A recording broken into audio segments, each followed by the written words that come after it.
pemilihan jenis usaha. Pada bagian ini harus diuraikan dengan jelas alasan memilih usaha yang ditetapkan. 2. Nama perusahaan. Anda harus memberikan nama usaha yang akan dikembangkan. Jika Anda ingin bentuk usaha berbadan hukum, bisa dalam bentuk CV, firma, koperasi, atau PT. 3. Lokasi perusahaan. Lokasi usaha ditentukan di daerah yang dekat dengan bahan baku, tidak jauh dari lokasi rumah para pengelola dan tidak terlalu jauh juga dan dari jangkauan pasar yang akan dituju.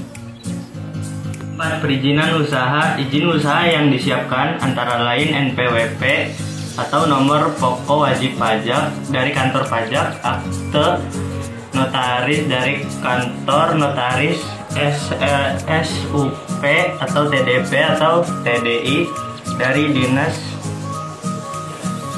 perindustrian kota atau kabupaten, dan izin PIRT dari dinas kesehatan kota atau kabupaten, serta pendaftaran merek pada Departemen Kehakiman. 5. Sumber daya manusia atau SDM. 3 orang pendiri yang mempunyai tugas masing-masing. 1. Penanggung jawab produksi. 2. Penanggung jawab pemasaran. Dan 3. Penanggung jawab administrasi dan keuangan.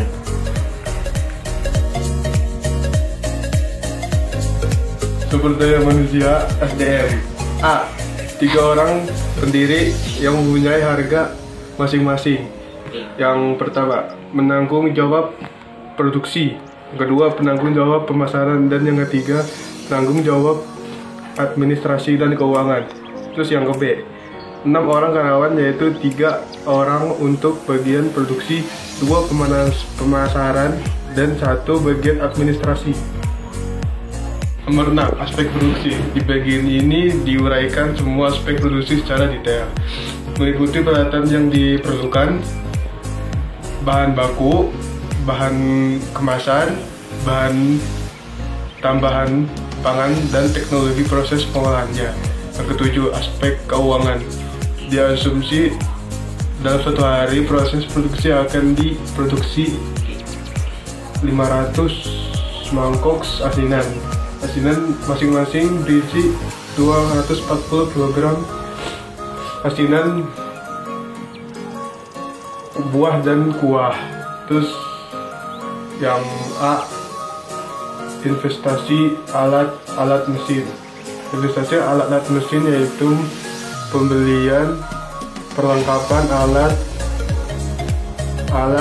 dan investasi alat dan mesin produksi yang ditambahkan untuk proses pemproduksi asinan. Yang B, biaya tidak tetap variabel adalah biaya yang dikeluarkan sesuai dengan jumlah produksi. Terus jadi sifatnya tidak tetap, bisa berubah sesuai jumlah produksinya. Yang ke C, biaya hidup. Biaya hidup adalah biaya yang dikeluarkan setiap bulannya, berapapun jumlah produksinya.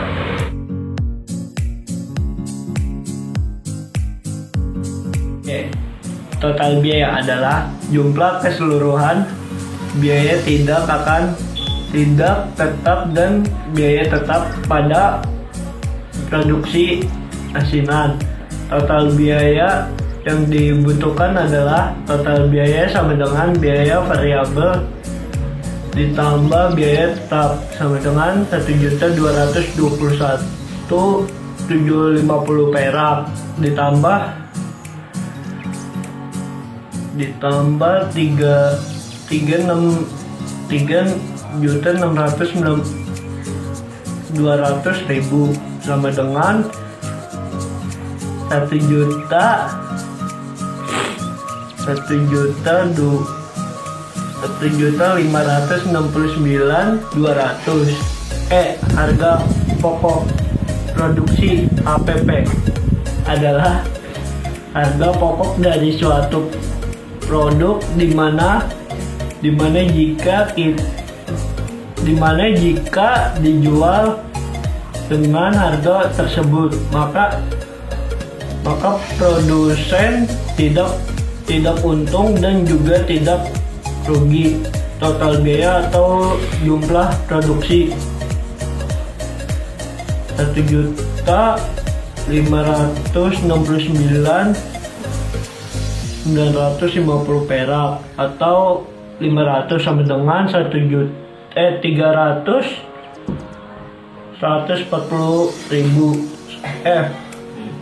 Harga jual adalah harga yang harus dibayarkan pembeli untuk mendapatkan produk tersebut.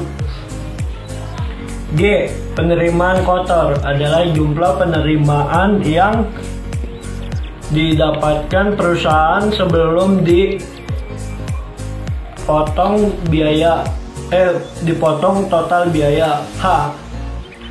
Pendapatan bersih adalah jumlah penerimaan yang didapatkan oleh perusahaan setelah dipotong total biaya. Pendapatan bersih sama dengan penerimaan kotor dikurang total biaya, sama dengan 2.500.000 dikurang 1.569.500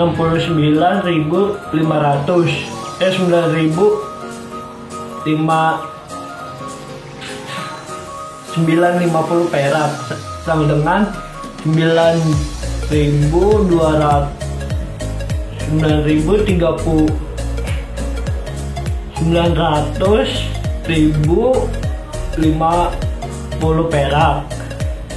Jadi perkiraan pendapat untuk satu kali produksi yaitu sebanyak 500 mangkok asinan akan mendapatkan laba atau keuntungan sebesar 900.050 perak. Ya.